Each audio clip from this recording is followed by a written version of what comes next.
That's right, Emily. Now, of course, I wanted to mention the Al Diriyah Gate Complex, a UNESCO World Heritage Site, really bringing you today on the show two aspects of this Saudi diversification story, not just tourism and all of these historical exports, including camel racing, but also they want, of course, to diversify the Saudi Stock Exchange, and that means, of course, this inclusion with the FTSE Russell and S&P emerging indices. They're expecting this to become a major destination for foreign capital, and it's just the beginning. Let's listen in to what the CEO of the Tadawul had to say.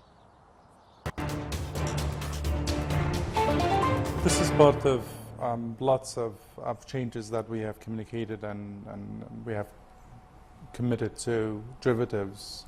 First index future contracts will be traded in Saudi very soon. And I'm saying very soon because we're going to publish next week the regulations for that and for public consultations.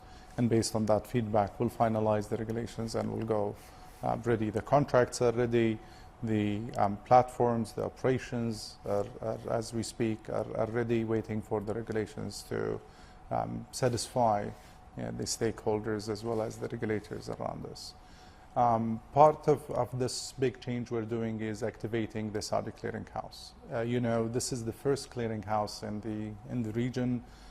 We want it to be recognized by regional authorities as well as international authorities. Now, the FTSE inclusion does open the door for some $20 billion in passive fund inflows. And of course, this is all part of the major diversification strategy of the kingdom. But it also, of course, is about opening up this market and getting it ready for the Aramco IPO, Em. Saudi Aramco IPO could be the world's biggest ever, highly anticipated. He was quite positive on Saudi Arabia's readiness for this listing. Tell us more.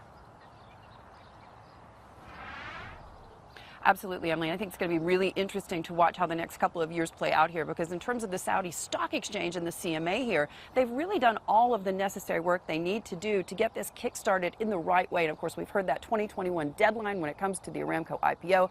All eyes will be on what happens over the next couple of years here, not just whether the stock market locally is ready, but also, of course, the company as well. Listen in to what I had to hear from the CEO yesterday. Well, it is always important to have your local market ready for that. But I believe we have confirmed our readiness as an exchange, as a capital market to go public. Usually, any issuers that happens to Aramco or any other issuers, there are always factors around the dates of going public. And that includes even Tadawul's IPO. We always determine as an issuer or any other issuer what is the right time. The commitment to go public and doing all of the analysis and the due diligence works to be ready to go public, I think this is the most important decision. So the Tadawul CEO is basically assuring me that the stock market is doing all of the right steps it needs to do to be prepared to take on this IPO. So many questions, as you know, Emily, about whether or not Aramco is going to plan to list not just here in Saudi Arabia, but also externally as well, whether that'll be London, whether they could even dream of doing that in the United States, given everything that's happening coming out of the U.S. Congress today. A lot of questions about that, but certainly the first part of this listing will take place right here in Saudi Arabia on the Saudi Tadawul. And this move today and on down the road in terms of adding the country stock exchange to this emerging market index at about 2.9%. They said basically, you know, this is just the first step in a much larger plan. Emily? Hey everybody, it's Hadley Gamble from our new CNBC Middle East Bureau in Abu Dhabi. Thanks for stopping by. Now to watch more, you can try one of the videos that just popped up on your screen. And don't forget to subscribe.